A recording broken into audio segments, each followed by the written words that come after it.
I could stop right there and we could say we had church today, couldn't we? I'm not. I'm not going to get yelled at by Michael, even though he can't watch anymore. You know, that might be a God sin that the live stream went down. You know, that he can't see never mind. But that brings us to the scripture today. 1 Corinthians chapter 13. We back up and running now, Justina? We ain't got nothing up front. There we go. What?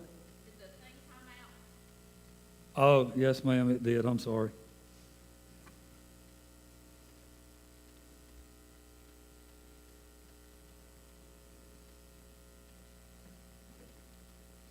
You know, we love all this fancy stuff, and it's wonderful when it works, ain't it?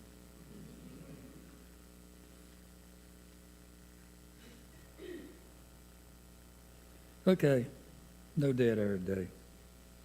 1 Corinthians chapter 13, verse 1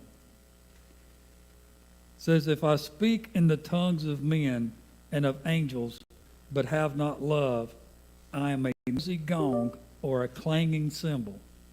And if I have prophetic powers and understand all mysteries and all knowledge, and if I have all faith so as to remove mountains, but have not love, I am nothing.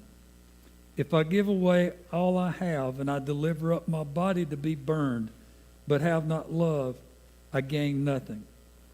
Love is patient and kind. Love does not envy or boast. It is not arrogant or rude. It does not insist on its own way. It is not irritable or resentful. It does not rejoice at wrongdoing, but rejoices with the truth. Love bears all things, believes all things, hopes all things, endures all things. Love never ends. As for prophecies, they will pass away. As for tongues, they will cease. As for knowledge, it will pass away. For we know in part and we prophesy in part. But when the perfect comes, the partial will pass away. When I was a child, I spoke like a child. I thought like a child.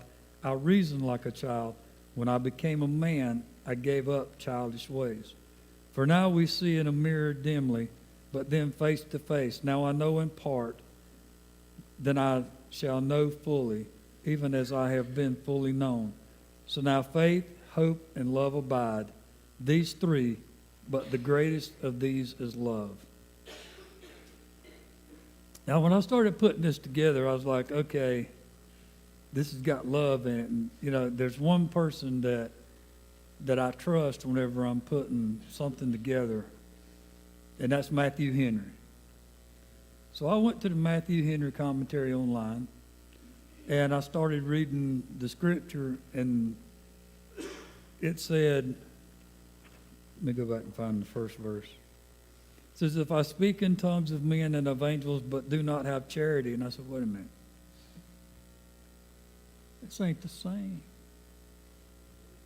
What I'm looking at is love, but this says charity. So I said, okay, I got to do some looking on this. So I looked it up. The King James Version uses the word charity in lieu of the word love. The reason I didn't use this version is because I didn't want your mind going back on the track of what charity may mean to you, but what the Bible is saying about the word charity. So I said, okay, let me look this up. So I looked up charity definition. Now this is by Merriam-Webster. Probably what is in all of our schools and everything. Okay? I did the Merriam-Webster online dictionary, and I chose the first one out of each one that I used, okay? I didn't go, but none of the Merriam-Webster or just looking at a simple search for charity definition online, none of them ever mentioned anything about God. Okay? The charity definition as defined by Merriam-Webster online dictionary, generosity version, it wasn't because I don't believe in it or anything, it's because